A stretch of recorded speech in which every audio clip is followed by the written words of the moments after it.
Di dalam sebuah riwayat disebutkan ma khaba man istakhar wala nadima man istashar. Yang enggak akan kecewa orang yang istikharah.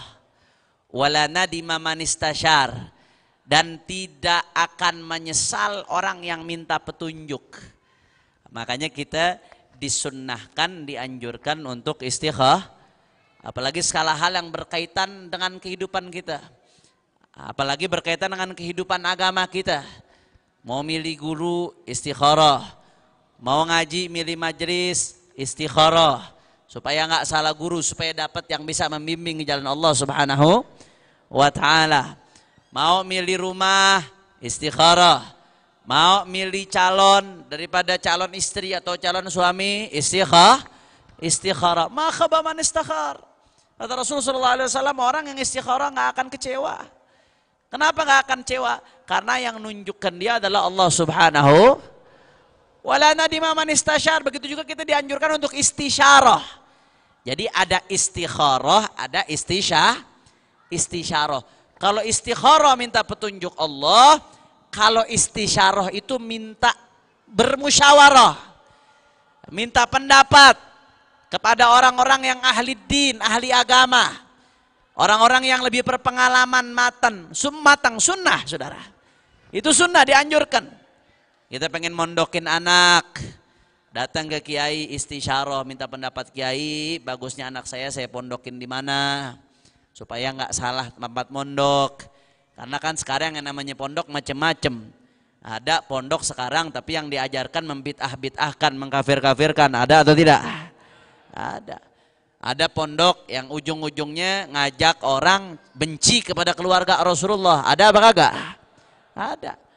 Ada pondok yang ujung-ujungnya muridnya dididik buat liberal. Ada atau tidak? Ada. Macam-macam pondok. Nah, saya mau mondokin anak nih, bagaimana? Datang ke kiai, istisyarah, minta petunjuk. Beliau lebih paham, lebih pengalaman, pertimbangannya lebih matang, sehingga nanti dikasih. Itu sunnah.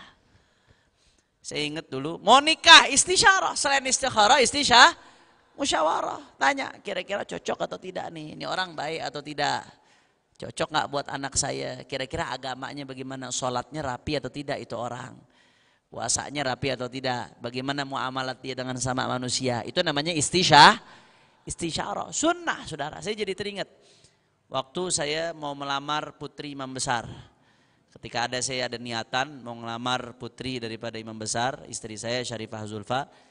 Saya waktu itu lagi di Tarim di Hadramaut. Saya datang ke Al-Habib Al-Allamah Al-Arif Billah Al-Habib Abdullah bin Muhammad bin Syihabuddin, Habib Abdullah bin Syihab Ainu Tarim, yang banyak foto-fotonya di rumah-rumahnya habaib, itu banyak foto-fotonya Habib Abdullah bin Syihab. Waktu itu beliau masih seger, masih bisa diajak ngobrol. Di akhir-akhir ketika anak saya lahir itu beliau udah sakit. Waktu terakhir ibu datang udah sakit. Udah sulit untuk diajak ngomong. Waktu itu masih segar. Saya datang ke beliau, saya istisyarah. Habib, saya mau melamar, saya bahasanya ibnatukum karena sama-sama bin Syihab. Putri antum Syarifah Zulfa binti Muhammad Rizik bin Syihab. Bagaimana pandangan antum Habib? Beliau ini orang soleh, wali min auliillah. Wali, pandangannya jauh, saudara. Beliau diam sejenak, kata beliau, oh iya. Kata dia, bagus, ente bismillah, bagus, ente habis itu segera nikah. Nanti setelah nikah, kata beliau nih, ini 3 tahun sebelum saya nikah. Saya masih tahun kedua kuliah. 3 tahun sebelum saya nikah waktu saya mau minta. Kata beliau, nanti ente setelah nikah, ente bakal balik ke Tarim, ente bakal dapat anak di Tarim. Ana tuh waktu nggak kepikiran akan nikah di pertengahan kuliah, belum ada kepikiran. Apalagi setelah nikah balik ke Tarim, nggak ada kepikiran. Akhirnya subhanallah, nggak lama kemudian, 6 bulan kemudian saya ngelamar, lamaran saya diterima. Kemudian nggak lama, kurang lebih setahun kemudian perang, terjadi perang di Yaman. Pulanglah saya ke Indonesia. Pulang ke Indonesia, akhirnya udah di Indonesia studinya semua dipindahkan ke Gresik. Anak-anak Indonesia yang dievakuasi perang, mahasiswa Al-Ahqaf. Waktu itu saya pulang masih akhir tahun ketiga dari kuliah saya di Al-Ahqaf. Semua mahasiswa Indonesia diwajibkan untuk melanjutkan kuliah di Gresik. Dihadirkan dosen-dosen sebagian dari sana, sebagian alumni-alumni yang sudah tingkat doktoral. ngajar kita di Gresik saat itu. Akhir tahun ketiga sampai saya akhir tahun keempat di Gresik. Nah akhirnya udah subhanallah apa yang terjadi? Subhanallah nikahnya dipercepat. Gara-gara pulang perang nikahnya dipercepat. Kalau kata bahasa orang Arab, masaibu qaumin liqaumin akhar fawaidu. Kadang-kadang musibah buat satu kaum jadi faidah buat kaum lainnya. Kalau nggak perang mungkin saya belum kawin waktu itu. Akhirnya gara-gara dia aman perang, pulang ke Indonesia jadi nikah akhirnya. Nikah, subhanallah. Waktu nikah itu akhir tahun keempat. Di Ahqaf itu paling cepat kuliah 5 tahun. Mirip-mirip kedokteran. Fakultas Syariah itu kuliah paling cepat 5 tahun. Nggak ada yang lebih cepat dari 5 tahun. 10 semester. Kalau di sini kan 10 semester udah telat berarti. Berarti udah molor itu. Kalau di sana nggak, 10 semester itu paling cepat. Yang molor itu kadang sampai 8 tahun, ada yang sampai 9 tahun, 7 tahun, itu yang molor. 5 tahun berarti on time. Nggak bisa lebih cepat dari 5 tahun. Saya pikir udah perang nggak bakal balik lagi ke sono. Nggak bakal balik udah. Saya habis nikah ya tahun terakhir di sini bakalan gedein anak di sini. Subhanallah, habis saya nikah diwajibin pulang ke Hadramut. Begitu sampai ke Hadramut, mau berangkat ke Hadramut, dapat kabar istri saya hamil. Perjalanan ke Hadramut, di akhir tahun kelima dapat anak di Tarim, saudara. Abu Bakar. 3 tahun sebelumnya beliau udah bilang, ente bakal nikah, ente bakal balik ke Tarim, ente bakal dapat anak di, subhanallah. Berkahnya istisyarah. Orang soleh, pandangannya jauh, saudara. Udah dikasyaf sama beliau. Rahimahullah rahmatul abraham. Mudah-mudahan kita dapat keberkahan beliau insyaallah. Jadi anak saya Abu Bakar itu 4 tahun sebelum dia lahir udah dikabarin sama Habibullah bin Syihab. Mudah-mudahan dia jadi orang soleh insyaallah. Mudah-mudahan jadi bermanfaat insyaallah. Nah itu barakahnya istisyarah. Habib, cara istikharah bagaimana sih? Sebenarnya ulama menyebutkan istikharah itu, Bu, Pak, ada kalanya lewat sholat istikharah, ada kalanya cukup melalui doa. Andai kata ente istikharah, buru-buru nih urusan istikharah, minta petunjuk kepada Allah, disunahkan malah setiap hari segala hal supaya Allah tunjukkan kita untuk segala kebaikan. Nah, ente buru-buru, ente langsung baca doa istikharah yang datang dari Nabi SAW. Apa doa istikharahnya? Allahumma in kunta ta'lam anna kadza, Allahumma inni astakhiruka bi'ilmik wa astaqdiruka bi qudratik wa as'aluka min fadlikal azim fa innaka taqdir wa la aqdir, ta'lam wa la a'lam wa anta 'allamul ghuyub. Allahumma in kunta ta'lam anna kadza khairun li fi dini wa ma'ashi wa 'aqibat amri wa ajilihi faqdurhu li wa yassirhu li thumma barik li fi. Wa in kunta ta'lam anna kadza syarrun li fi dini wa ma'ashi wa 'aqibat amri wa ajilihi fasrifhu anni wasrifni anhu waqdir lil khaira haitsu kan thumma raddini bihi. Itu doa yang panjangnya. Kalau doa yang pendeknya, kalau nggak hafal bahasa Arab, ya Allah, Engkau maha tahu, berikan hamba pilihan yang terbaik. Itu yang simpelnya, yang sederhana. Yang nggak paham bahasa Arab, ya Rabb, Engkau maha tahu, Engkau tahu yang baik buat aku, Engkau tahu yang buruk buat aku, pilihkan untukku yang terbaik. Manakala hal ini baik bagiku, maka mudahkanlah untukku ya Allah. Manakala hal ini buruk bagiku, maka jauhkanlah dariku ya Allah. Nah, itu bahasa Indonesia. Bisa nggak pakai bahasa Indonesia? Bisa, tapi memang yang afdol apalkan doa yang dari baginda Nabi besar Muhammad. Tapi bisa juga dengan cara sholat. Ini diantaranya diajarkan di sini nih dalam syarah oleh Al-Imam Al-Jurdani, Al-Syekh Al-Allam Al-Faqih Syekh Jurdani diajarkan. Salah satu cara sholat istikharah bagaimana? An yusalli asy-syakhsu raka'atain, sholat 2 rakaat. Kemudian yaqra fil ula Al-Fatihah wal Kafirun. Rakaat pertama baca surat Fatihah dan Al-Kafirun. Rakaat pertama baca Fatihah, kemudian apa? Al-Kafirun. Wa fi tsani Al-Fatihah wal Ikhlas. Kemudian rakaat kedua baca surat Fatihah dan surat Al-Ikhlas. Gampang atau tidak? Gampang. Tsumma ba'da salami minha. Kemudian setelah salam, atau bisa 3. Bisa setelah salam atau di tengah-tengah sujud terakhir dari rakaat kedua, atau setelah tasyahud. Bisa 3 pilihan. Bisa setelah salam, bisa ketika sujud terakhir. Ketika sujud terakhir di rakaat kedua, bisa setelah tasyahud, baca doanya setelah tasyahud. Ada 3 kata beliau nih. Apa yang dibaca? Tadi doa yang saya bacakan tuh. Ini kalau saya dikte satu-satu lama. Nah, nanti difotokan saja, di-share kali ya. Ini kan sebagian ada komunitas-komunitasnya nih. Ada grup-grupnya, ada komunitas-komunitasnya.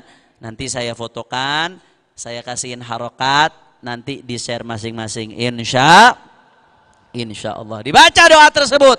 Apa nih? Yang kadanya disebutkan. Apa yang sedang dia pikirkan, apa yang sedang dia pengen minta petunjuk Allah untuk dilakukan atau tidak. Nah, maka kalau setelah dia melakukan istikharah, dapat tanda baik. Tanda baik ada kalanya melalui mimpi. Tapi mimpi bagi orang yang mimpi ini ya ikhwan, mimpi ini kalau mimpi Rasulullah Shallallahu Alaihi Wasallam itu pasti benar, nggak akan meleset. Karena Rasulullah itu kata Nabi SAW, man ra'ani fil manam faqad ra'ani haqqan fa inna syaitan la yatamatsalu bi. Siapa yang lihat aku dalam mimpi, maka sungguh dia telah melihatku karena setan nggak bisa menyerupaiku, kata Rasulullah. Mudah-mudahan Allah kasih kita bisa lihat Rasulullah SAW. Jadi orang mimpi Rasulullah pasti benar. Makanya nggak gampang, mimpi Rasulullah tuh nggak gampang. Apalagi ngaku-ngaku mimpi Rasulullah min akbar kabair. Termasuk dosa besar. Orang bohong ngaku-ngaku mimpi Rasulullah. Kata Nabi, man kadzdzaba alayya muta'ammidan falyatabawa maq'adahu minan nar.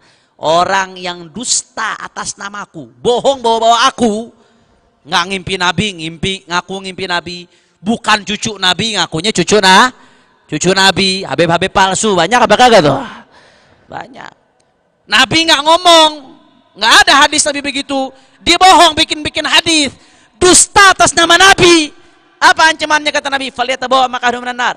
Siap-siap tempatnya di neraka, saudara. Hati-hati. Siap-siap. Bohong atas nama Nabi, siap-siap ngontrak di neraka. Udah nyiapin tempat di neraka. Jangan coba-coba ngimpi atas nama Rasulullah. Ngimpi Rasulullah pasti benar. Setan nggak bisa nyerupain ngimpi Rasulullah. Tapi kalau selain Rasulullah, ngimpi selain Rasulullah, ngimpi wali, ngimpi orang soleh, atau ngimpi ngelihat tanda apa-apa, bisa benar, bisa benar, bisa salah. Mimpi selain Rasulullah bisa benar. Karena kenapa? Karena rawan digoda syaitan. Makanya Imam Al-Haddad mengatakan apa? Biasanya kata Imam Al-Haddad, kalau orangnya sehari-harinya jujur, kullama sadaqal insan, kalau orang sehari-harinya jujur, lisannya jujur, dijaga. Orang nggak suka bohong, ya, lisannya dijaga, nggak suka maksiat. Biasanya ngimpinya benar, saudara. Kejujuran seseorang berpengaruh kepada mimpinya. Kalau sehari-harinya jujur, biasanya mimpinya benar. Tapi kalau sehari-harinya sering dusta, walaupun dustanya urusan bercanda, urusan bohong, biasanya mimpinya nggak benar. Makanya sulit, ya. Apalagi kita ini orang yang banyak dosa, banyak maksiat, patokan sama mimpi sulit. Nah, terus bagaimana jawaban istikharahnya, ketahuannya dari mana? Di sini disebutkan, wa yaf'al ma yansyarih ilaihi sadru minal fi'li awit tarki. Maka kalau habis dia istikharah, yang tadinya dia galau, akhirnya Allah kasih kemantepan. Salah satu daripada keduanya, maka berarti itu jawaban dari istikharah. Kalau belum dapat kemantepan hati bagaimana, Beb? Ulangin terus. Karar shalah wa doa, ulangin sholatnya dengan cara tadi, ulangin doanya. Atau doanya saja diulangin sampai Allah kasih kemantapan hati. Kira-kira jelas atau tidak? Nah,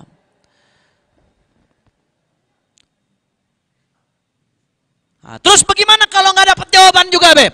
Nah, disebutkan deh. Kalau nggak dapat jawaban juga bagaimana? Masih tetap bimbang, masih tetap galau. Falau furida adamun syirahihi ma'at tikrar akhara ma huwa azimun alaihi in amkan. Kalau udah diulang-ulang sholat istikharahnya, diulang-ulang doanya, masih galau juga, masih belum ada kemantapan hati juga, maka undur. Yang dia masih galau tadi undur sampai dapat kemantapan hati. Wa illa, kalau nggak bisa diundur juga, Beb, darurat harus dilakukan. Apa? Tawakkal 'ala Allah wa syara'a fi ma tayassar lahu fayakunul khair fihi insyaallah barakatul istikharah. Kalau nggak bisa juga, udah mepet juga, maka tawakkal 'ala Allah. Udah bismillah deh. Bismillah, lakuin udah. Bismillah. Insya Allah apa yang dia bisa lakukan. Insya Allah di situ ada keberkahan, berkahnya istikharah. Kira-kira jelas atau tidak? Karena kadang-kadang orang beda-beda Bu Pak. Ada yang begitu istikharah langsung dapat jawaban.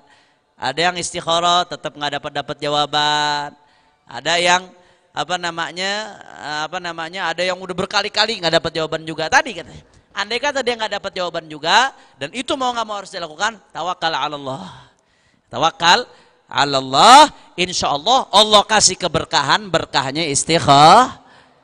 Kira-kira jelas atau tidak? Jelas atau tidak? Habib, istikharah kalau mau ngapain sih? Apakah kita kalau mau melakukan kebaikan istikharah dulu? Misalkan ya mau melakukan kebaikan apa istikharah dulu? Apa kalau ada keburukan di depan kita untuk meninggalkan kita istikharah dulu? Kapan kita beristikharah? Kapan kita beristikharah? Di sini dijelaskan. Qala al-'allamah asy-Syabarkhiti fil Futuhatil Wahbiyah. Wa'lam anna al-istikharah la takunu fi wajibin wala muharramin wala makruhin wala fi fi'li mandubin aw tarkih. Wa inna ma tutlabu fil jaiz wa fi taqdimi ba'dil mandubat ala ba'd.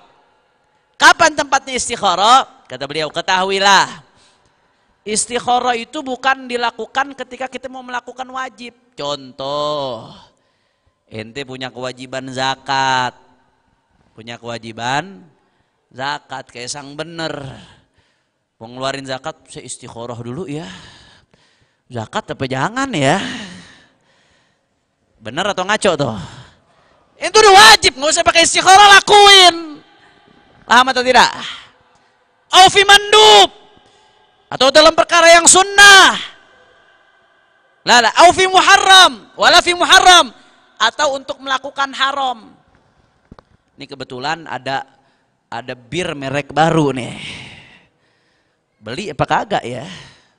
Saya bimbang nih, mau beli apa jangan ya? Istikharah dulu lah, pale lobo menyala. Mau minum bir istikharah. Nggak bisa, Allah udah merintahkan ente untuk meninggal. Jadi kalau bimbang buat ninggalin haram atau nggak, tinggalin, nggak pakai istikharah. Kira-kira jelas atau tidak? Punya pacar, nah ini nih yang sering nih, pacaran haram apa kagak? Jawab yang kompak, pacaran haram apa kagak? Punya pacar, ini kagak ada tanda-tanda mau nikah. Kalau langsung ketika itu mau nikah sih, itu berarti dia tobat tuh. Tobatnya dia di istighfar kemudian dinikah. Tapi nggak ada tanda-tanda, masih menikmati masa-masa pacaran. Udah gitu gombal mulu lagi. Kalau gemuk kagak dibilang gemuk. Langsing yang tertunda. Masya Allah. Pacaran! Akhirnya dengar nasihat dari Ustadz, jangan pacaran, pacaran haram. Begitu pulang ke rumah galau, ya Allah. Putusin nggak ya, mau diputusin sayang, nggak diputusin haram, bagaimana putusin nggak ya, saya istikharah dulu lah, dah, sang bener ente istikharah, nggak bisa, istikharah tempatnya bukan ketika meninggalkan haram, jelas atau tidak, bukan. Kemudian wala makruh, atau meninggalkan yang makruh. Ente punya niat nih mau meninggalkan yang makruh. Contoh doang nih, contoh. Rokok hukumnya apa? Makruh. Beda-beda pendapat. Ada yang mengatakan haram, ada yang mengatakan makruh. Yang makruh yang melakukan berarti tidak dosa. Nggak usah diributin, saudara. Nah, tapi memang yang lebih baik meninggalkan tanpa harus merasa sombong, merasa lebih baik dari yang ngerokok. Nah, tapi dia punya niatan mau ninggalin, dokter nyuruh ninggalin nih. Dari perintah dokter nyuruh ninggalin, dari sisi lain makruh, disuruh tinggalin juga sama syariat, dapat pahala kalau ninggalkan. Mau ninggalin, istikharah dulu, saya istikharah dulu, mau tetap rokok pindah ke vape ya. Itu namanya keluar dari mulut serigala masuk ke mulut buaya. Benar nggak tuh istikharah seperti itu? Enggak, istikharah bukan dalam meninggalkan yang atau melakukan, apalagi melakukan yang makruh, enggak. Nah, saya mau istikharah nih. Ini kebetulan nih karena rokok saya Marlboro udah mahal. Saya mau istikharah pindah Haji Samsu apa jarum nih. Ngaco apa enggak tuh istikharahnya? Ngaco, nggak bisa istikharah dalam perkara yang makruh. Jelas atau tidak? Nah. Wala fi fi'li mandub, atau mau melakukan sunnah. Ada rejeki, ada duit. Bentar lagi korban. Duitnya ada rejeki lebih. Buat keluarga udah cukup, buat nafkah cukup, ada rejeki lebih. Maka sunnah untuk kurban. Istikharah dulu, saya istikharah dulu dah, kurban apa kagak nih tawar. Masya Allah, giliran buat yang lainnya nggak pakai istikharah, giliran kurban istikharahnya benar apa kagak tuh? Enggak tepat. Jalanin aja, udah diperintahin sama syariat, ngapain ragu-ragu? Berarti dalam hal-hal tadi kalau ada bimbangnya dari setan. Jelas atau tidak? Istikharah kapan? Fil jaiz, perkara yang boleh, yang mubah. Saya mau pindah nih, pindah rumah, ada dua pilihan. Di Megamendung apa di Cisarua? Mau ditinggal Megamendung secara syariat boleh apa kagak? Boleh. Mau ditinggal di Cisarua boleh atau tidak? Boleh, dua-duanya mubah. Nah, maka di istikharah, diminta petunjuk Allah yang mana yang paling bagus buat dia. Ada yang ngelamar anaknya 2 orang, sama-sama baik, sama-sama orang yang soleh, agamanya bagus, dunianya juga bagus, kelihatannya bertanggung jawab. Nah, maka milih salah satu dari keduanya, boleh atau tidak? Boleh, mubah. Milih yang ini boleh, milih yang ini boleh. Di situ minta petunjuk dari Allah melalui istikharah. Jelas atau tidak? Saya mau melakukan perjalanan nih, mau silaturahmi, misalkan, atau ada bisnis, ada urusan, melakukan perjalanan, tapi saya ragu besok atau lusa ya. Saya tahu kurnya hati saya nggak enak, besok apa lusa nih perjalanan. Istikharah, karena boleh. Mau jalan besok boleh nggak? Boleh. Mau jalan lusa boleh nggak? Boleh. Fil amril jaiz, dua-duanya perkara jaiz, maka hukumnya boleh. Kira-kira sampai sini jelas atau tidak? Atau ya, fi taqdimi ba'dil mandubat ala ba'd. Ada beberapa perkara yang baik. Beberapa. Ada 2 pengajian, dua-duanya waktunya berbenturan. Misalkan dalam satu waktu malam minggu ada satu pengajian di Cisarua, ada satu pengajian di Gadok. Dua-duanya bagus. Dua-duanya saya pengen hadir. Dua-duanya sunnah. Yang mana kira-kira yang lebih maslahat buat agama saya, yang lebih bisa mendekatkan saya kepada Allah? Istikharah, minta petunjuk kepada Allah Subhanahu. Kira-kira sampai sini jelas atau tidak? Beb mana yang lebih penting, istikharah atau istisyarah? Yang bagus jama' bainahuma. Mengkombinasikan antara istikharah dan istisyarah, itu yang paling bagus. Jadi istikharah juga, istisyarah juga. Itu yang paling bagus. Kira-kira jelas atau tidak? Andai kata misalkan harus salah satu dari keduanya, ya salah satu dari keduanya. Jangan sampai dua-duanya ditinggalkan, apalagi dalam perkara-perkara yang penting berkaitan dengan kehidupan kita. Kira-kira sampai sini jelas atau tidak?